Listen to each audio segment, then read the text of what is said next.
Hello दोस्तों। आज की इस वीडियो में 4 सवाल बहुत ही आसान शॉर्ट ट्रिक से करवाए जाएंगे, इसलिए वीडियो को पूरा अंत तक जरूर देखिएगा। तो आइए दोस्तों, ये पहला सवाल देखते हैं। एक दुकानदार किसी वस्तु को एक निश्चित मूल्य पर बेचता है। यदि वह वस्तु को उस मूल्य के 64% पर बेचता है तो उसे 20% की हानि होगी। यदि वस्तु को मूल विक्रय मूल्य पर बेचा जाए तो कितने प्रतिशत का लाभ होगा, ये हमें बताना है दोस्तों। तो देखिए दोस्तों, इस सवाल में क्या दिया हुआ कि किसी वस्तु को एक निश्चित मूल्य पर बेचा जाता है और यदि उस वस्तु को निश्चित मूल्य के 64% पर बेचा जाएगा तो 20% की हानि होगी। ठीक है दोस्तों। तो इसमें देखिए दोस्तों, निश्चित मूल्य हमें पता नहीं है तो हम क्या मान लेंगे, निश्चित मूल्य को 100 रुपये मान लेंगे। ठीक है, यानी उसका विक्रय मूल्य दोस्तों यहाँ पे मैं 100 रुपये मान लेता हूँ। ठीक है, हमने ऐसा क्यों किया, ताकि हम उसका 64% आराम से निकाल पाए। तो 100 रुपये का 64% कितना हो जाएगा दोस्तों, 64 रुपये हो जाएगा। ठीक है, यानी पहले वो उसे 100 रुपये में बेचता था तो अब उसे 64% पे बेच रहा है, यानी 64 रुपये में बेचता है। ठीक है, और यहाँ पे देखिए दोस्तों क्या बोला जा रहा है, तो उसे 20% की हानि होगी। ठीक है, जब वो उसे 64 रुपये में बेचेगा तो 20% की हानि होगी। तो जो 64 रुपये हमारा विक्रय मूल्य रुपयों में है, तो जो विक्रय मूल्य हमारा प्रतिशत में होगा वो हम निकाल सकते हैं, क्योंकि उसने हमें बता दिया है कि 20% की हानि होगी। तो देखिए दोस्तों, क्रय मूल्य जो होता है वो हमेशा 100% होता है। ठीक है दोस्तों, अब इस 100% पे अगर 20% की हानि हो रही है तो इसमें से हम 20 घटा देंगे, क्योंकि 20% की हानि हो रही है। तो ये कितना आ जाएगा दोस्तों, 80% आ जाएगा हमारा विक्रय मूल्य। ठीक है, इससे हमने विक्रय मूल्य प्रतिशत में निकाल लिया। तो यानी कि हम कह सकते हैं कि जो 64 रुपये विक्रय मूल्य है, ये प्रतिशत में कितना है दोस्तों, 80% है। ठीक है, मैं यहाँ पे इसके सामने 80% लिख सकता हूँ। ठीक है दोस्तों, यहाँ तक हमने कर लिया। अब बोल रहा है यदि वस्तु को मूल विक्रय मूल्य पर बेचा जाए, तो मूल विक्रय मूल्य कौन सा था दोस्तों, 100 रुपये। यानी वो बोल रहा है कि उसे 100 रुपये में बेचा जाए तो कितने प्रतिशत का लाभ होगा। ठीक है दोस्तों, तो यानी कि हमें क्या करना है, यहाँ पे 64 रुपये को वापस 100 रुपये बनाना है। तो यहाँ पे हम देखेंगे कि प्रतिशत में वो कितना हो जाएगा। ठीक है, तो देखिए मैं अब इसे 100 रुपये बनाने के लिए क्या करूँगा, देखिए दोस्तों इस ट्रिक को देख लीजिए। यहाँ पे मैं इसे 100 से गुणा कर दूंगा ताकि ये 100 रुपये बन जाए, और इसे 64 से भाग कर दूंगा ताकि ये 64 से 64 कट के यहाँ पे सीधा 100 रुपये आ जाए। तो देखिए दोस्तों, यहाँ पे मैं काट के आपको दिखा देता हूँ। यहाँ पे 100 रुपये आ जाएगा। ठीक है दोस्तों, अब इसे प्रतिशत में देखिए कैसे निकालेंगे। इस तरफ मैंने 100/64 से गुणा किया है, तो दूसरी तरफ भी मैं 100/64 से गुणा कर दूंगा। ठीक है दोस्तों, देखिए दोस्तों यहाँ पे अब इन दोनों को 16 से काट लेंगे तो ये 5 पे कटेगा और ये 4 पे कट जाएगा 16 से काटने पे। अब इस 4 से इसे काटेंगे तो 1 आएगा, और 100 को 4 से काटेंगे तो 25 आ जाएगा। ठीक है दोस्तों, तो इन दोनों को गुणा करने के बाद कितना आएगा, 125 आ जाएगा। तो यानी प्रतिशत में देखा जाए तो ये 125% आ गया है। ठीक है दोस्तों, अब इस 125% में क्या है, 100% तो हमारा क्रय मूल्य है। ठीक है दोस्तों, 100% क्रय मूल्य हो गया, और जो बाकी 25% बचा वो हमारा लाभ हो गया। ठीक है दोस्तों, तो इसका आंसर होगा 25% का लाभ होगा। ये पहला ऑप्शन करेक्ट है दोस्तों। तो आइए दोस्तों अगले सवाल की तरफ चलते हैं। तो आइए दोस्तों ये दूसरा सवाल देखते हैं। 70 छात्रों की एक कक्षा में 40% लड़के हैं। यदि लड़कियों की औसत लंबाई 150 सेंटीमीटर तथा लड़कों की औसत लंबाई 165 सेंटीमीटर है, तो पूरी कक्षा की औसत लंबाई कितनी है, ये हमें बताना है दोस्तों। दोस्तों इस सवाल को करने की आज मैं आपको बहुत ही आसान शॉर्ट ट्रिक बताने वाला हूँ, इसे ध्यान से देखिएगा।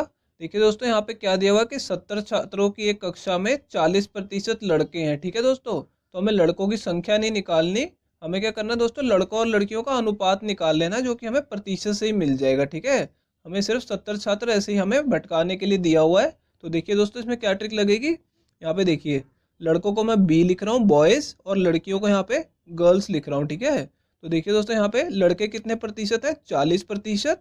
तो दोस्तों कक्षा में लड़कियाँ कितनी होंगी, 40% लड़के हैं तो 60% लड़कियाँ होंगी, क्योंकि कुल कक्षा कितनी होगी 100% की। तो लड़कियों का प्रतिशत हमने निकाल लिया। अब दोस्तों इन दोनों को अनुपात में ले लेना है आपको। ठीक है, 40 और 60 अनुपात में लेंगे तो प्रतिशत नहीं लगाना होगा। ठीक है दोस्तों, अब इन्हें 20 से काट लीजिए दोनों को, तो कितना आ जाएगा दोस्तों, यहाँ पे 2 आ जाएगा और अनुपात में 3 आ जाएगा। ठीक है, यानी कक्षा में यदि 2 लड़के हैं, ठीक है दोस्तों, तो लड़कियां कितनी है दोस्तों, 3 है। ठीक है, अब इसका अनुपात का यूज़ करके हम इसका आंसर निकालेंगे। तो मैंने आपको समझाने के लिए लिखा हुआ है कि लड़के और लड़कियां इन दोनों को जमा करेंगे, ठीक है दोस्तों, इनकी संख्या को जमा करेंगे तो पूरी कक्षा की संख्या आ जाएगी, ठीक है दोस्तों। दोनों को जमा करने के बाद पूरी कक्षा की संख्या आ जाएगी।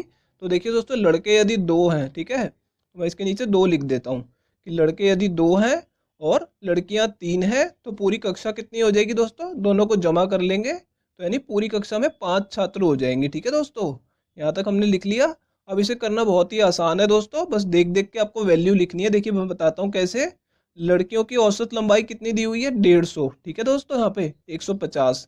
तो लड़कियों की जो संख्या है उसे 150 से गुणा कर देंगे, ठीक है दोस्तों।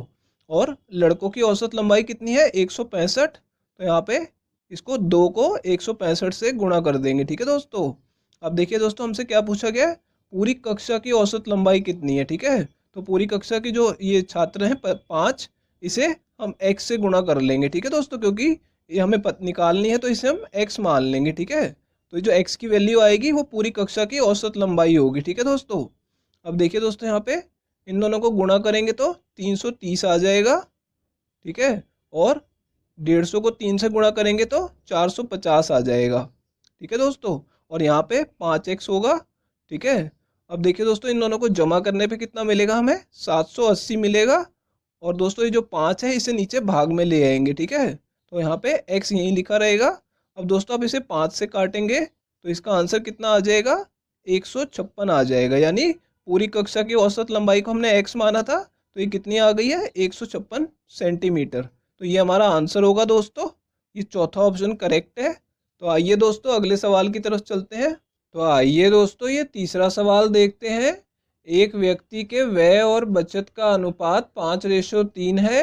यदि उसकी आय में 15% की वृद्धि होती है लेकिन वह अभी भी उतनी ही राशि बचा पाता है तो उसके व्यय में कितने प्रतिशत की वृद्धि हुई, ये हमें बताना है दोस्तों। देखिए दोस्तों, इस सवाल में क्या दिया हुआ है कि किसी व्यक्ति के व्यय और बचत का अनुपात हमें दिया हुआ है, ठीक है दोस्तों। और बोला गया कि यदि उसकी आय में 15% की वृद्धि होती है लेकिन वह अभी भी उतनी राशि बचा पाता है, यानी उसकी बचत पहले जितनी ही है, तो पूछा जा रहा है उसके खर्च में यानी व्यय में कितने प्रतिशत की वृद्धि हुई है, ठीक है दोस्तों। तो इस सवाल को करने के लिए हम वही ट्रिक लगाएंगे जो हमने पिछले सवाल में की थी। देखिए दोस्तों, यहाँ पे क्या दिया हुआ है, व्यय और बचत का अनुपात हमें दिया हुआ है। यदि व्यय 5 है तो बचत 3 है, ठीक है दोस्तों। तो देखिए मैंने आपको समझाने के लिए यहाँ पे इसे लिख लिया है कि व्यय और बचत। देखिए दोस्तों, अगर हम इन्हें जमा कर देंगे तो ये किसके बराबर आ जाएगा, आय के बराबर। क्यों आ जाएगा दोस्तों, क्योंकि आय जो वो है नहीं, जो वो पैसे कमाता है उसी में से वो खर्च भी करता है और उसी में से बचत भी करता है, ठीक है दोस्तों। तो ये आपको ध्यान रखना है, ये आपको ट्रिक लगाने में हेल्प करेगा। देखिए दोस्तों, व्यय कितना है, 5 है, तो मैं इसके नीचे 5 लिख दूंगा, ठीक है दोस्तों। और बचत कितनी है, 3 है, तो हमें इसी को लिख लेना है यहाँ पे, ठीक है दोस्तों। हमने यहाँ पे लिख लिया और बीच में जमा का निशान लगा दिया। अगर उसके खर्च को और बचत को जमा कर देंगे तो उससे हमें आय पता लग जाएगी। दोनों को जमा करने पे कितना आ जाएगा दोस्तों, 8 आ जाएगा, यानी उसकी आय कितनी है, 8 है। यहाँ तक आपको कर लेना है, उसके बाद ये बहुत ही आसान हो जाएगा। अब देखिए दोस्तों, बस देख देख के लिखना है।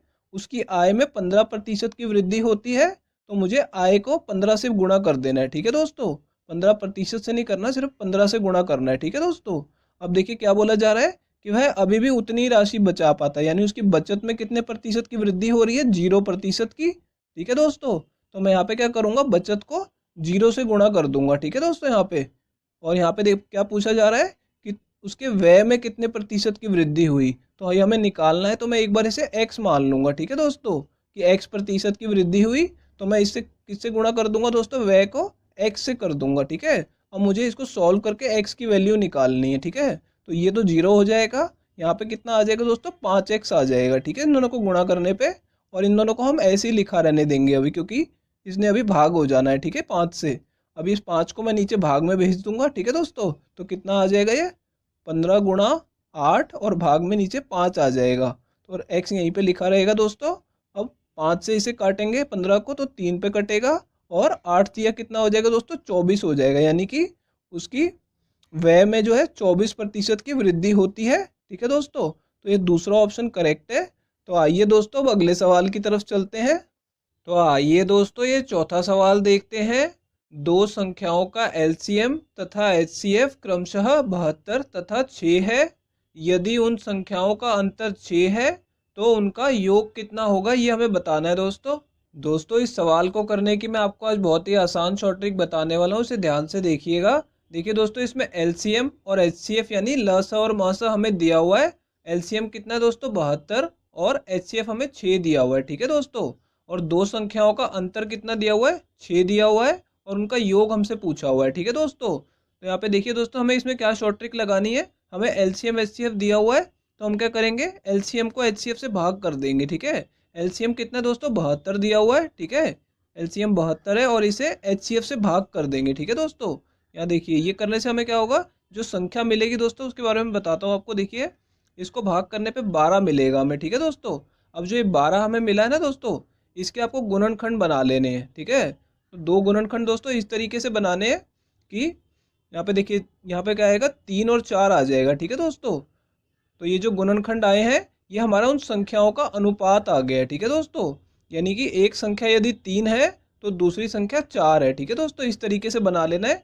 इसके दो गुणनखंड और भी बनेंगे दोस्तों, जैसे आप यहाँ पे बनाएंगे तो 1 और 12 बनेगा, ठीक है दोस्तों। ये भी बन सकते हैं लेकिन हमें यही वाले बनाने हैं। इसके लिए मैं आपको बताता हूँ कि हमें कैसे चुनना है कि हमें ये बनाना है या ये वाला बनाना है। देखिए दोस्तों, यहाँ पे हमें अंतर दिया हुआ है, ठीक है। अंतर कितना दिया हुआ है 6 दिया हुआ है। तो जो अंतर है दोस्तों, इन दोनों का अंतर देखेंगे तो 11 आएगा और इन दोनों का अंतर देखेंगे तो दोस्तों 1 आएगा, ठीक है। तो ये जो अंतर है दोस्तों ये बड़ा नहीं होना चाहिए, ठीक है। इस वाले अंतर से छोटा होना चाहिए। तो जो 1 है वो इससे छोटा है, इसलिए हमें इसी को लेना होगा, ठीक है। अब देखिए दोस्तों, इन दोनों के अनुपात का जो अंतर है वो 1 है, ठीक है। तो यानी 1 यूनिट। और ये किसके बराबर है दोस्तों, दोनों संख्याओं के अंतर के बराबर है। तो ये कितना हो जाएगा 6 के बराबर है, ठीक है दोस्तों। तो यदि 1 यूनिट 6 के बराबर है तो हमें क्या निकालना है, उनका योग निकालना है। तो दोनों के अनुपात का योग कितना हो जाएगा दोस्तों, 3 जमा 4 यानी 7 हो जाएगा। तो हमें 7 यूनिट की वैल्यू निकालनी है। तो दोनों तरफ 7 से गुणा कर दीजिए, तो यानी दोनों का योग आ जाएगा। तो 7 यूनिट कितना हो जाएगा दोस्तों, यहाँ पे देखिए ये हो जाएगा 7×42, ठीक है। तो दोनों संख्याओं का सीधा योग आ गया हमारा। तो ये तीसरा ऑप्शन करेक्ट है दोस्तों। तो दोस्तों, अगर ये वीडियो आपको पसंद आई है तो इसे लाइक कर दीजिए। और दोस्तों, अगर आप लोग चैनल पे नए हैं तो चैनल को सब्सक्राइब जरूर कर लीजिएगा। और दोस्तों, नोटिफिकेशन बेल को दबाना बिल्कुल मत भूलिएगा। तो दोस्तों, इस वीडियो को यहीं ख़त्म करते हैं। आपसे मिलेंगे अब अगली वीडियो में।